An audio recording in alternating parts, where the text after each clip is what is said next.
This is about the moment my mother stood in a university auditorium with 2,000 people and watched my aunt receive the standing ovation during my valedictorian speech while her hands trembled against her program, realizing she'd lost both her daughters, one to addiction, one to a life she'd never be part of. I'm getting ahead of myself. Let me take you back to where it started. I was 15 when my parents decided I was disposable. My name is Maya Reyes, and I had a twin sister named Victoria. We were born 4 minutes apart in a Vancouver hospital on a February morning, but those 4 minutes might as well have been 4 years. Victoria came first, screaming and pink and perfect. I came second, quiet and blue. My cord wrapped around my neck. The nurses said I almost didn't make it. Maybe that's why Mom always looked at me like she was waiting for me to disappear. Victoria was everything I wasn't.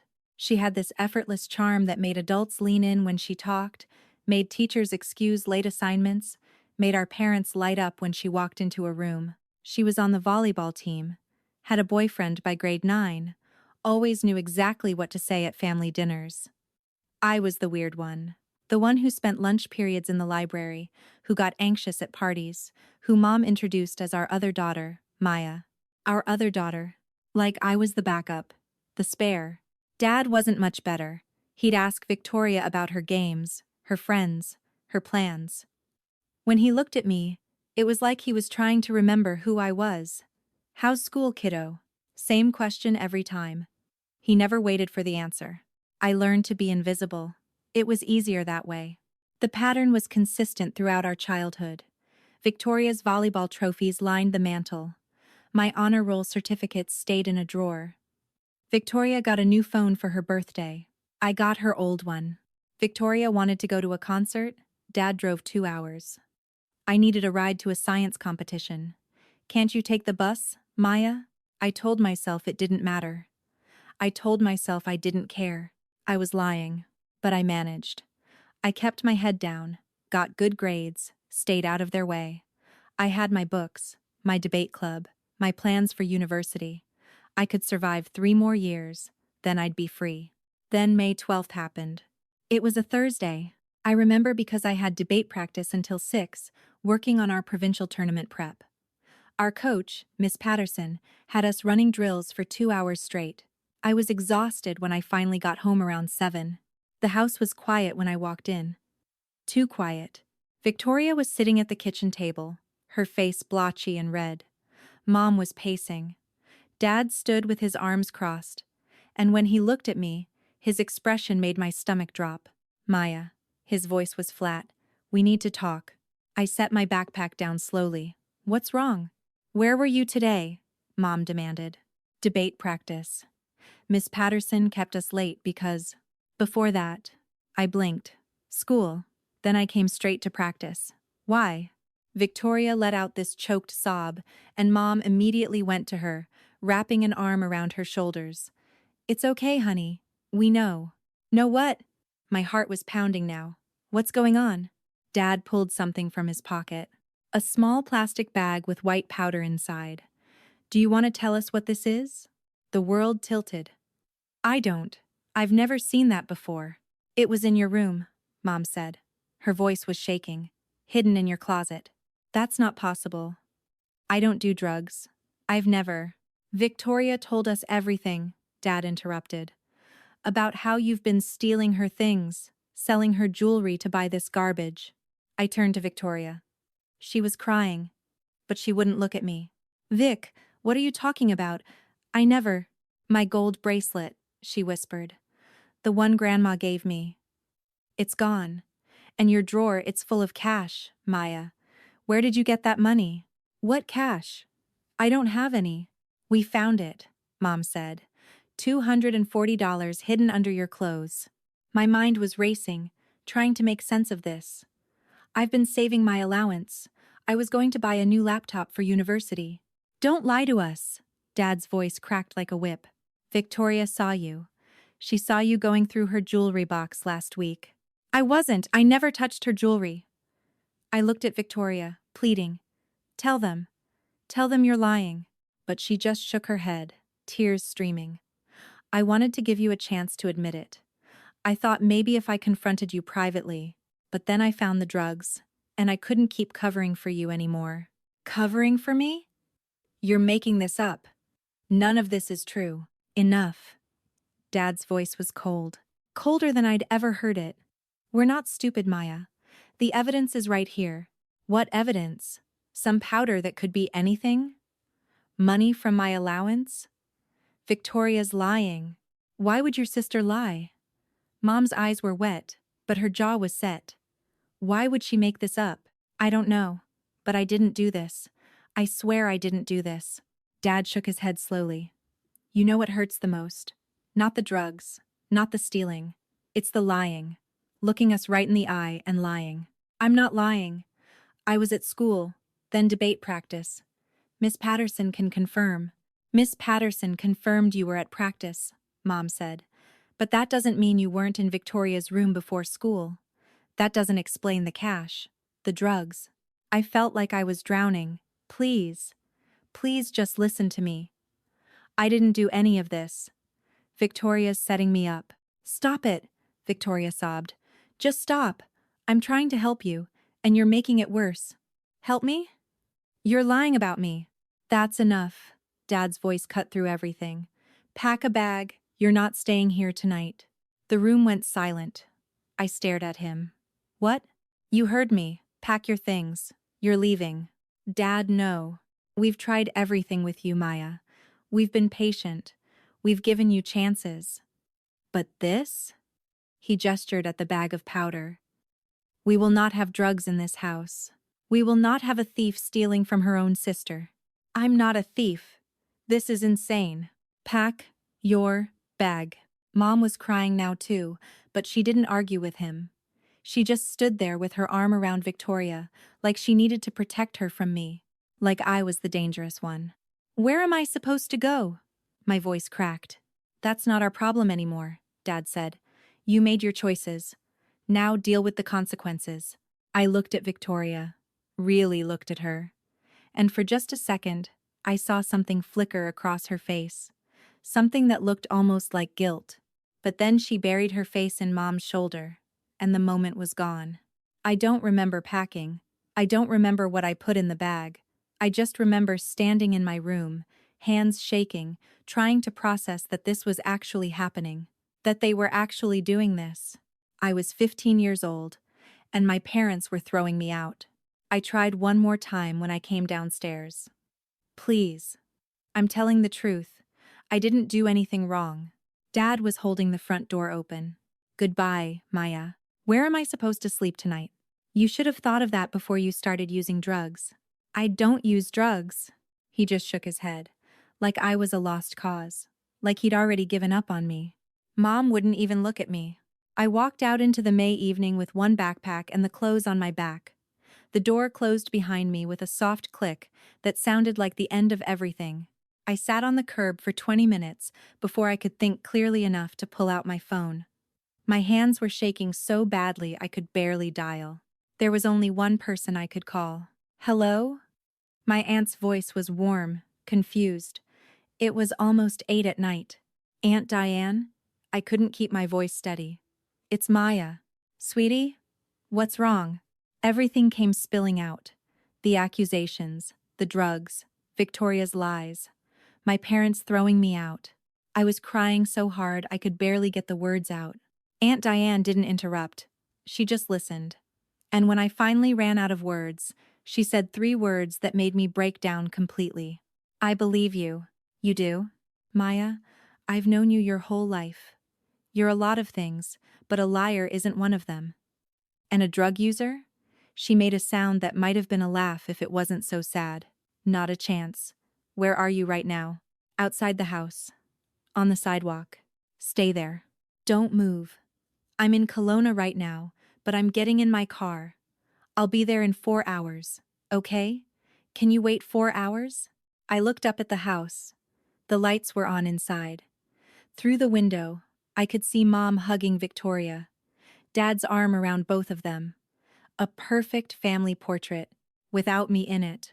Yeah, I whispered. I can wait. Put your headphones in. Listen to music. Stay in a lit area. I'm coming, sweetheart. I promise I'm coming. Those 4 hours were the longest of my life. I sat on that curb and watched my house like I was watching a stranger's life. Mom closed the blinds in the living room. The kitchen light went off. Victoria's bedroom light stayed on. I wondered if she felt guilty. I wondered if she felt anything at all. I tried to understand why she'd done it. We weren't close, but I'd never thought she hated me. Was it jealousy?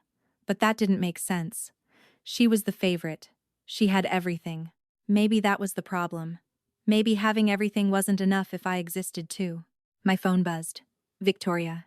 I'm sorry. I didn't think they'd kick you out. Where are you? I stared at the message for a long time. Then I blocked her number. Aunt Diane pulled up at 11:47 p.m. She didn't say anything, just got out of the car and hugged me so tight I couldn't breathe. I broke down again, sobbing into her shoulder in the middle of the street. It's okay, she murmured. You're okay. I've got you now. She threw my bag in the back seat, and we drove away. I looked back once. The house was dark now. Everyone was asleep. They probably slept just fine. Aunt Diane lived in Kelowna, 4 hours from Vancouver. She was Dad's younger sister, the black sheep who'd moved away from the family when I was 10. She was a veterinarian, never married, lived in a small house near the lake. We'd seen her maybe twice a year at family gatherings, but she was the only one who believed me. The drive back was quiet. She didn't ask me to explain again, didn't interrogate me. She just asked if I was hungry. I wasn't. If I needed anything. I didn't know, and told me we'd figure everything out in the morning. Her house smelled like coffee and dog. A golden retriever named Murphy greeted us at the door, tail wagging so hard his whole body shook. Aunt Diane showed me to the spare room, her office, really, with a pull-out couch and shelves full of veterinary textbooks. Bathrooms down the hall, she said. Clean towels in the cabinet. I'm going to make some tea. You want some? I nodded, throat too tight to speak. We sat at her kitchen table at midnight, mugs of chamomile between us, Murphy's head in my lap. Tell me the truth, Aunt Diane said quietly. Did you take Victoria's bracelet? No. Did you plant drugs in your room? No. I've never touched drugs in my life. Do you have any idea why Victoria would do this? I shook my head. I've been trying to figure it out all night. We weren't close, but I never thought she hated me. Aunt Diane was quiet for a moment. Your mom and dad always favored her. You know that, right? Yeah. That's not your fault, Maya.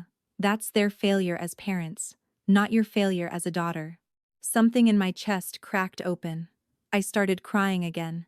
Aunt Diane reached across the table and took my hand. Here's what we're going to do.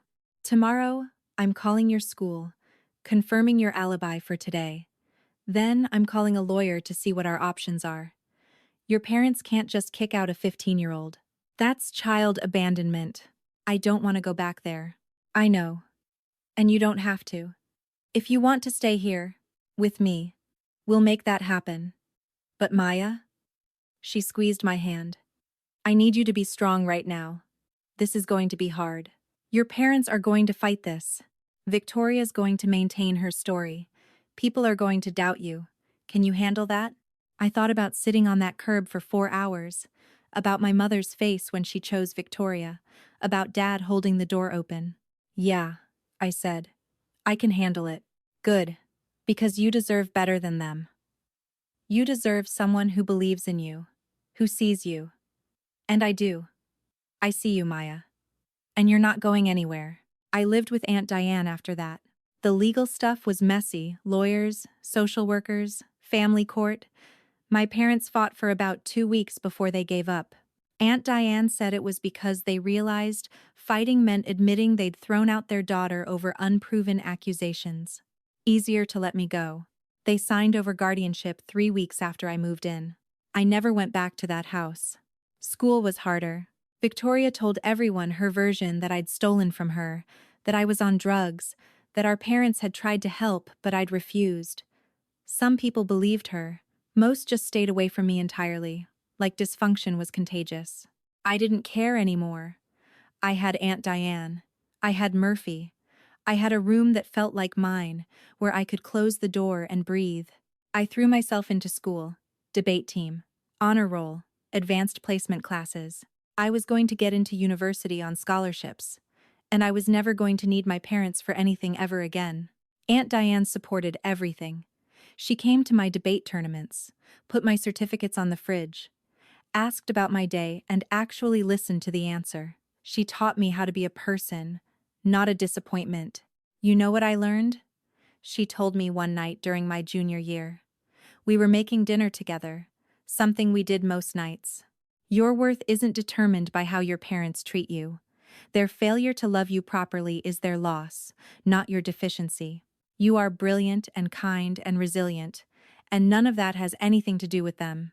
I was 17 then, starting to believe her. I applied to 6 universities, got into 5, chose Simon Fraser University in Vancouver for their criminology program, full scholarship. Aunt Diane cried when we got the acceptance letter. Happy tears this time. I'm so proud of you, she said, hugging me tight. You did this, all by yourself. Not by myself, I corrected. You drove 4 hours in the middle of the night. You gave me a home.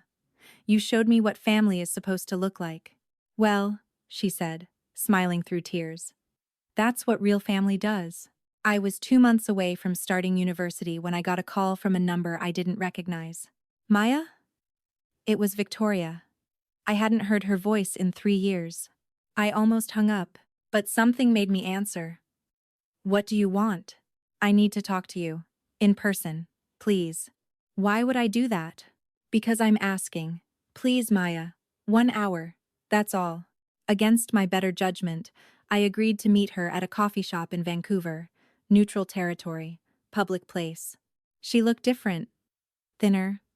Tired. Her volleyball scholarship hoodie hung loose on her frame.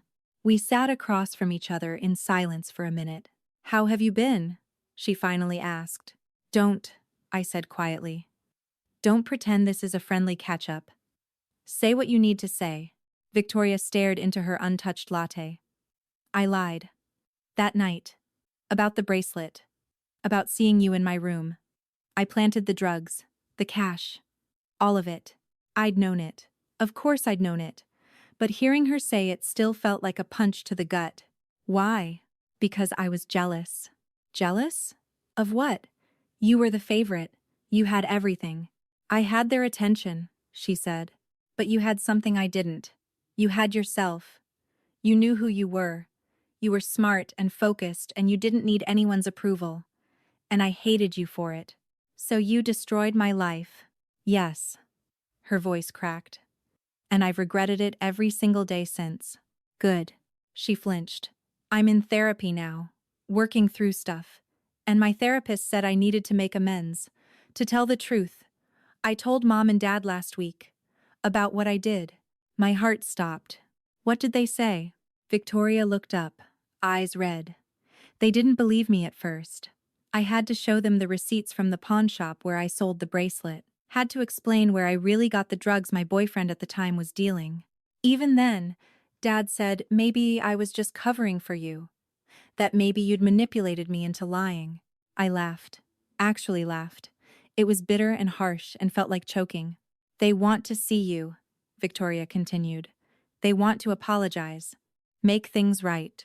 No, Maya. No, I said again, harder. They had 3 years to believe me. 3 years to question Victoria's story. 3 years to come find me.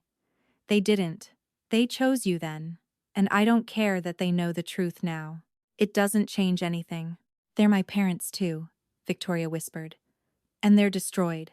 Mom cries every night. Dad can't sleep. They lost you. And they know it's their fault, and they just want a chance. I don't care what they want. I stood up. You know what I learned living with Aunt Diane? Real parents don't throw their children away over accusations. They investigate. They listen. They protect. Real parents don't choose one child over another. They don't wait 3 years and a confession to care. So that's it? You're never going to forgive them? I picked up my bag. I forgave them a long time ago. Forgiveness is what let me move on with my life. But forgiveness doesn't mean reconciliation. It doesn't mean giving them another chance to hurt me.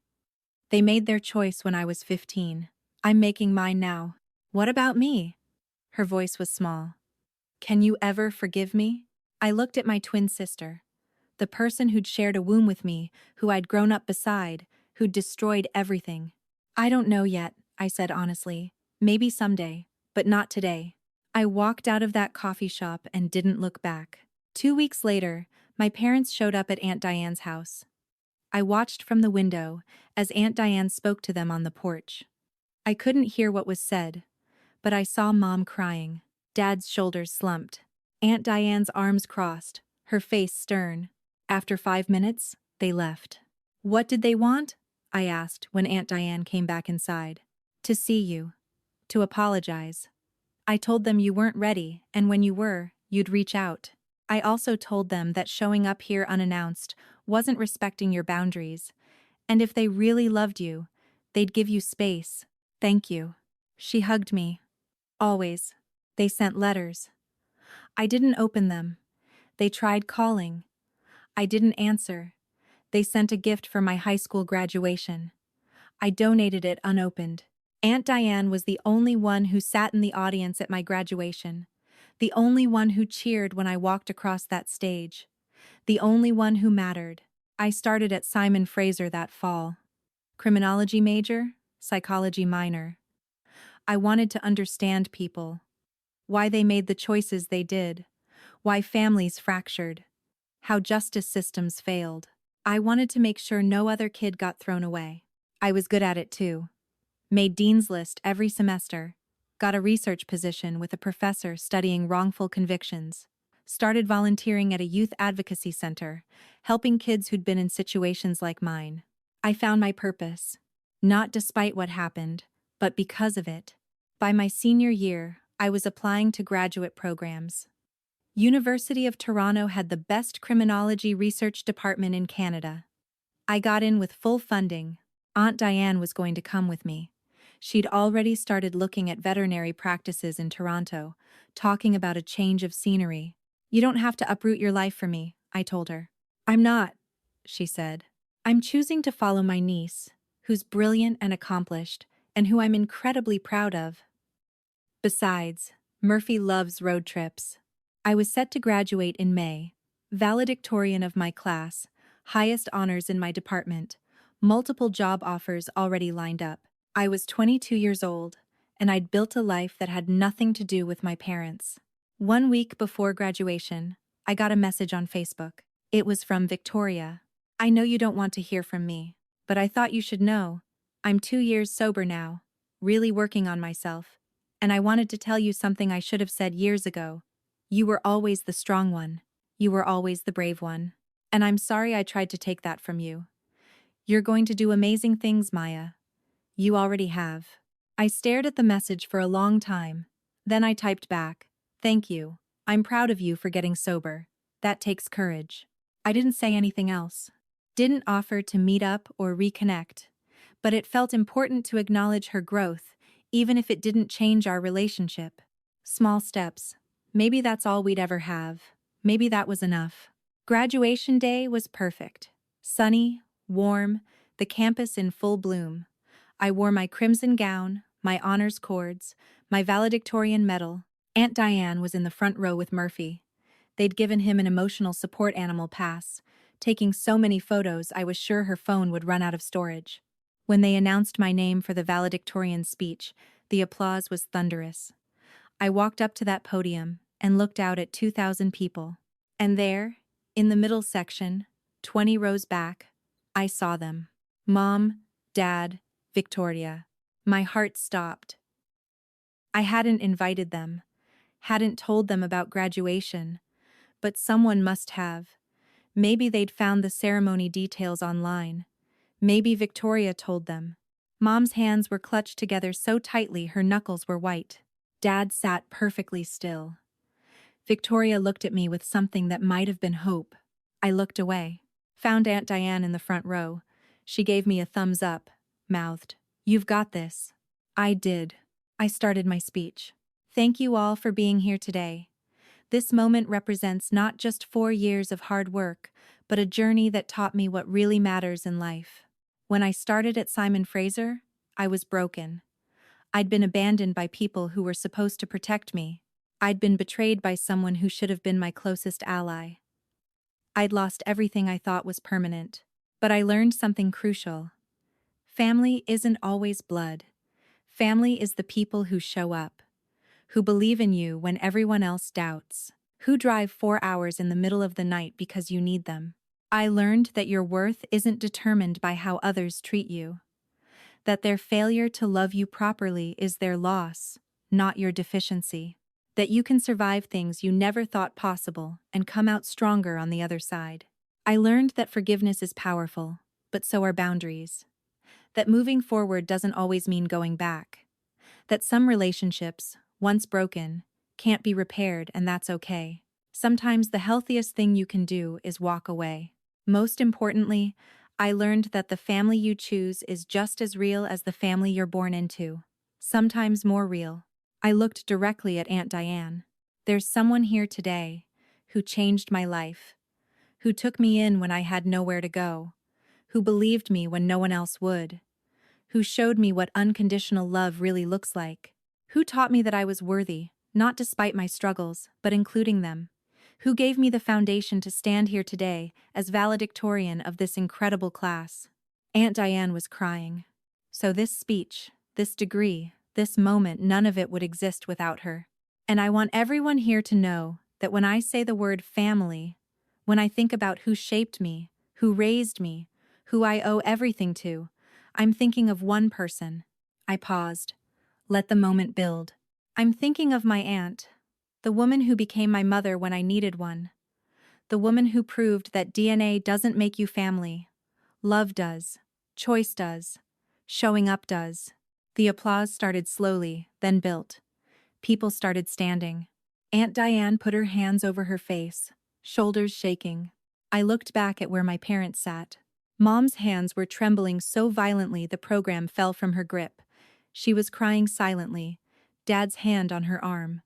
Victoria had her face in her hands. They understood. Finally, they understood what they'd lost, what they'd thrown away, what they'd never get back. I finished my speech, thanked the faculty, wished my fellow graduates luck. When I walked off that stage, the standing ovation continued. Aunt Diane met me at the bottom of the stairs, pulling me into a hug so tight I thought my ribs might crack. "I love you so much," she whispered. "I am so incredibly proud of you." "I love you too, Mom." She pulled back, eyes wide. "What did you call me?" "Mom," I repeated. "If that's okay." She nodded, unable to speak, and hugged me again. We were taking photos afterward, Aunt Diane, Mom, and me and Murphy, when they approached. My parents, my twin. Mom's mascara was ruined. Dad's eyes were red. Victoria hung back, like she knew she didn't belong. "Maya," Mom started. Her voice cracked. "That was beautiful. You were beautiful. We're so proud." "Don't," I said quietly. "Please don't. We just wanted to tell you we're sorry. So sorry. We made a horrible mistake, and we've regretted it every day since we learned the truth." "You learned the truth 3 years ago when I told you," I interrupted. "You just chose not to believe me." Dad stepped forward. "We were wrong. We failed you. And we know we can't undo that. But if there's any chance, there isn't." I said it gently, but firmly. "I've spent 7 years building a life without you. A good life. A life I'm proud of. And I did it without your support, without your belief, without your love. I don't need those things anymore." "We're your parents," Mom whispered. "No," I said. "You're the people who gave birth to me. But you stopped being my parents the night you chose to throw me away instead of listening to me. That woman right there?" I gestured to Aunt Diane. "She's my parent. She's my family. She's everything you should have been but chose not to be." "Maya, please," Victoria started. I looked at her. "I'm genuinely glad you're sober. I'm glad you're getting help, but that doesn't erase what you did or make us family again. We're strangers who share DNA. That's all we'll ever be." "So that's it?" Dad's voice was rough. 7 years later, and you're still punishing us?" "I'm not punishing anyone," I said. "I'm protecting myself. There's a difference." You made choices that had permanent consequences. I've forgiven you for them. Forgiveness is what let me move forward. But forgiveness doesn't mean reconciliation. It doesn't mean giving you access to my life. It doesn't mean pretending those 7 years didn't happen. We've changed, Mom said desperately. We're not the same people. Maybe you have changed, but so have I. I've changed into someone who knows her worth, someone who doesn't need validation from people who failed her, someone who learned to love herself because she had to. I took a breath. Here's what I learned from all of this. Actions have permanent consequences. Words can't be unsaid. Trust, once broken, is almost impossible to rebuild. And sometimes, the most loving thing you can do for yourself is walk away from people who hurt you, even if they're family. I looked at each of them. I hope you've learned from your mistakes. I hope you treat each other better now. I genuinely hope you heal from this. But that healing journey doesn't include me. I've already healed. And my healing looked like letting you go. Can we at least write to you? Victoria asked. Send updates about our lives?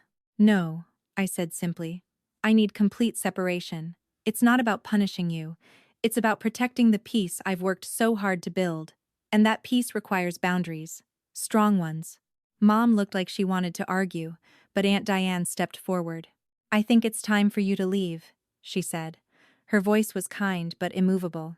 Maya has made her position clear. Respecting that is the first step in respecting her. They left slowly. Mom looked back 3 times. Dad kept his head down. Victoria mouthed, I'm sorry, one more time. I felt nothing. Not anger. Not sadness. Just peace. You okay? Aunt Diane asked quietly. Yeah, I said. And I meant it. I really am. We went to dinner that night, just the 2 of us, and Murphy. Celebrated my graduation, my job offer at a victim advocacy organization in Toronto, my future. We laughed and told stories and made plans. We didn't talk about my parents once. That night, lying in bed in my childhood room, the real one, the one Aunt Diane had made for me, I thought about everything that had happened. 7 years from that night on the curb to this moment. I thought about the girl I'd been, scared, hurt, confused, wondering if she'd done something to deserve being thrown away. And I thought about the woman I'd become. Strong, educated, purposeful, knowing her worth, surrounded by real love. I didn't happen despite what my parents did. I happened because of it. Because being broken open meant I got to rebuild myself the right way. With the right foundation. With the right people. My parents taught me what family shouldn't be. Aunt Diane taught me what it should be. Victoria taught me that blood doesn't obligate you to accept mistreatment. And I taught myself that you can survive anything if you remember your worth. I graduated with the highest honors in my department. I moved to Toronto and started my dream job. I published research on wrongful convictions and systemic bias. I helped kids who'd been thrown away, just like I was, find their footing again. I built a life that meant something. Aunt Diane Mom moved to Toronto 6 months after I did. Found a great practice, bought a house near mine. We had dinner together twice a week. Murphy became an Instagram sensation at the local dog park. We were happy. Really, truly happy. I never saw my parents or Victoria again. I don't know if they're okay. I don't know if they healed. I don't know if they think about me. I hope they learned something. I hope they're kinder to each other. I hope they understand that love isn't about favoritism or control. It's about showing up, believing, protecting. But mostly, I hope they understand that some mistakes are permanent. Some choices can't be undone. And sometimes the person you hurt decides that forgiving you doesn't mean keeping you in their life. That's their lesson to learn. Mine was different. I learned that you don't need your parents' approval to be worthy. You don't need your twins' validation to know who you are. You don't need blood to have family. I learned that the family you choose, the people who choose you back, the ones who show up in the middle of the night and drive 4 hours because you need them, those are the people who matter. I learned that healing doesn't always look like reconciliation. Sometimes it looks like boundaries, distance, a firm, gentle no. I learned that you can survive being thrown away and come out stronger. That rock bottom is a solid foundation to rebuild on. That the person who saves you might not be the one you expected, but they're exactly the one you needed. Most importantly, I learned that at the end of the day, the only approval you need is your own. The only validation that matters is knowing you did your best with what you had. The only family you're obligated to is the one that treats you like family. Everything else is just DNA. And DNA isn't enough. I'm 22 years old. I have a career I'm proud of, a home I love, a mother who chose me, and a future that's entirely mine. I'm not my parents' daughter anymore. I'm Diane's daughter. I'm my own person. I'm exactly who I was meant to become. And I've never been happier. That's the lesson I want to leave you with. Your worth isn't determined by how your family treats you. Their failure to love you properly is their loss, not your deficiency. You are allowed to walk away from people who hurt you, even if they're blood. You are allowed to build your own family. You are allowed to protect your peace. And you are allowed to thrive without them. Because at the end of the day, the best revenge isn't destroying the people who hurt you. It's becoming so whole, so happy, so successful without them that their absence becomes irrelevant. That's what I did. And if you're reading this from your own curb, waiting for your own rescue, know this: you will survive, you will heal, you will build something beautiful from these broken pieces. And one day, you'll stand on your own stage and thank the person who showed up when everyone else walked away. That day is coming. I promise.